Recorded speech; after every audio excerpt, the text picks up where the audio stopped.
इस वीडियो में हम देखेंगे विलयन के अणु संख्या गुणधर्म। आदर्श अनादर्श विलयन के बाद हमारा अगला टॉपिक है इस चैप्टर में, वो है विलयन के अणु संख्या गुणधर्म।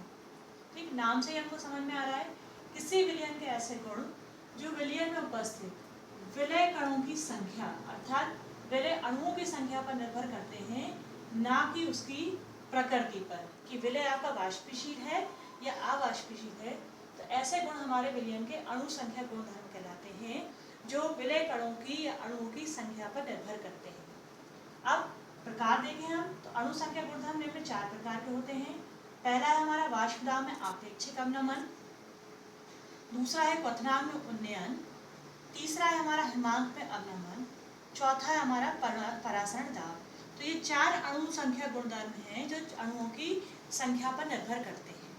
तो हम एक एक करके देखेंगे। सबसे पहले आपको क्वेश्चन जो बनेगा कि सिद्ध कीजिए कि वाष्पदाब में आपेक्षिक अवनमन एक अणु संख्या गुणधर्म है, अर्थात ये अणुओं की संख्या पर निर्भर करता है। तो विलयन के ऐसे गुण जो विलयन में उपस्थित विलय कणों की संख्या पर निर्भर करते हैं, ना कि उसकी प्रकृति पर, विलयन के अणु संख्या गुणधर्म कहलाते हैं। अब सबसे पहला हम देखेंगे वाष्पदाब में आपेक्षिक अवनमन एक अणु संख्या गुणधर्म है। वाष्पदाब में आपेक्षिक अवनमन राउल नियम अनुसार हमने देखा था, जब किसी शुद्ध विलायक में कोई अवाष्पशील विलय मिलाया जाता है तो उसके वाष्पदाब में कमी आती है। तब विलायक का वाष्पदाब उसके मोल प्रभाज के समानुपाती होता है। तो राउल नियम अनुसार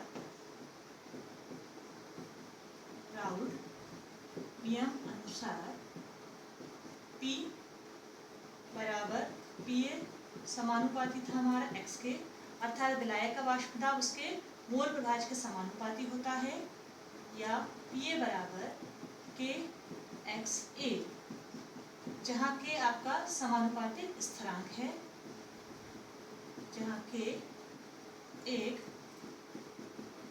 समानुपातिक स्थिरांक है। शुद्ध विलायक के लिए हमने लागू करा था, शुद्ध विलायक के लिए Pa बराबर हमने माना था P0A व XA बराबर 1। अतः समीकरण 1 क्या था हमारा, अतः समीकरण 1 के अनुसार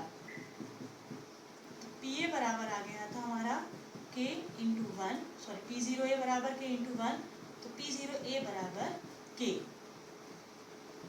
अब इस K के मान को हमने समीकरण 1 में रखा था, तो समीकरण 1 व 2 से, समीकरण 1 व समीकरण 2 से, तो हमारा समीकरण आ गया था Pa बराबर P0A इंटू XA।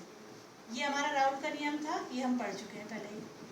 अब हम जानते हैं कि चूंकि विलायक और विलय दोनों के मोल प्रभाज का मान होता है 1, तो XA बराबर हो गया 1 माइनस XB।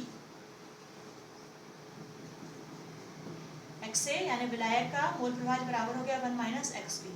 तो समीकरण 4 से इस XA के मान को समीकरण 3 में रखने पर XA का मान समीकरण 3 में रखने पर, तो जब हम मान रखेंगे तो हमारा समीकरण क्या आ जाएगा, समीकरण 1 में Pa बराबर P0A 1 माइनस XB, अंदर इंटू हो जाएगा गुणा Pa बराबर P0A माइनस P0A XB बराबर P0A माइनस Pa, यहाँ ले आए आप, तो P0A XB नीचे आ गया आपका P0A minus Pa upon P0A equals to XB।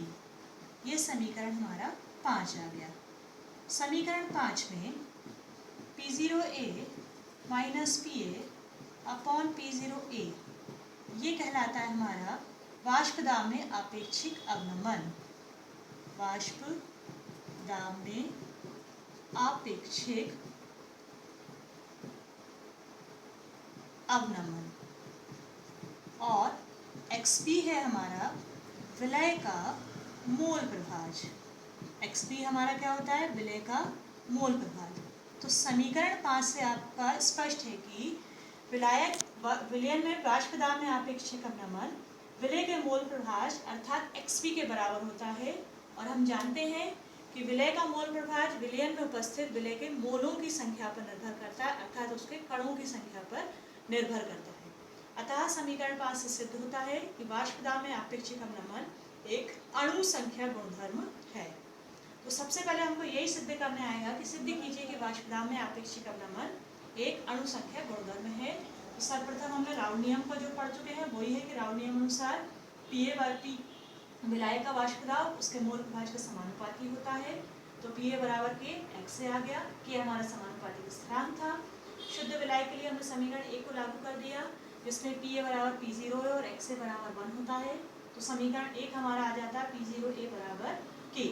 इस k के मान को आप समीकरण 1 में रख देते हैं तो Pa बराबर P0A x से आता है। चूँकि हम जानते हैं कि विलायक और विलय के मोल प्रभाज का मान सदैव 1 होता है, अर्थात x बराबर 1 माइनस xb। तो इस x के मान को हम समीकरण 3 में रख देते हैं। समीकरण 3 में रखने पर मान आ जाएगा आपका Pa बराबर P0A इंटू 1 माइनस xb। अंदर कोष्ठक में गुणा कर देंगे हम, तो Pa बराबर P0A माइनस P0A xb। इधर ले आया आप P0A माइनस Pa बराबर P0A xb। अतः P0A minus Pa upon P0 xa बराबर आ गया आपका xb के।